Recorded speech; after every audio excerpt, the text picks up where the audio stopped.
নমস্কার বন্ধুরা, কেমন আছেন? আশা করি অনেক ভালো আছেন। তো আজকে আমি কলার ধোঁকা রান্না করছি। তার জন্য প্রথমে ডালটা বেটে নিতে হবে, তারপর ডালটা সুন্দর করে ফেটে নিতে হবে। এখানে কিছু দিতে হবে না, একটু সামান্য পরিমাণ লবণ। তারপর কড়াইটা আমরা আখায় বসিয়ে দিলাম, তারপর তেল দিয়ে নিতে হবে। তেলটা সুন্দরভাবে গরম হয়ে গেলে, যেন গরম হয় সেদিকে খেয়াল করবেন অবশ্যই। তেলটা গরম হয়ে যাওয়ার পরে আমরা এখানে ডালটা সুন্দরভাবে দিয়ে দিচ্ছি। ভালো করে এভাবে দিলেই হবে। বেসিক্যালি অত যে একটা একটা করে ভাজতে হবে তার কোনো দরকার নেই, এভাবে ভাজলেই আপনাদের হয়ে যাবে। তো সুন্দর করে এভাবে ভেজে নেবেন।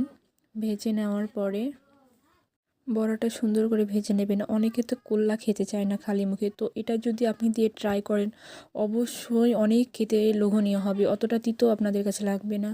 তো এভাবে মা এটা রান্না করছিল, তো আস্তে আস্তে এটা উল্টিয়ে নিতে হবে। তারপর এগুলো তুলে নিতে হবে। একটু ভাজা ভাজা হয়ে গেলে তেলের পরিমাণটা অবশ্যই কম রাখবেন, তাহলে এটা ভালো হবে। তো আপনারা তুলে নেওয়ার পরে এখানে তেল ছেড়ে দিয়ে তারপর শুকনো মরিচ 2টা আপনারা স্বাদ মতো দিয়ে দেবেন। এখানে জিরে ফোড়ন দেওয়া হলো, তারপরে এখানে তেজপাতা দেওয়া হচ্ছে।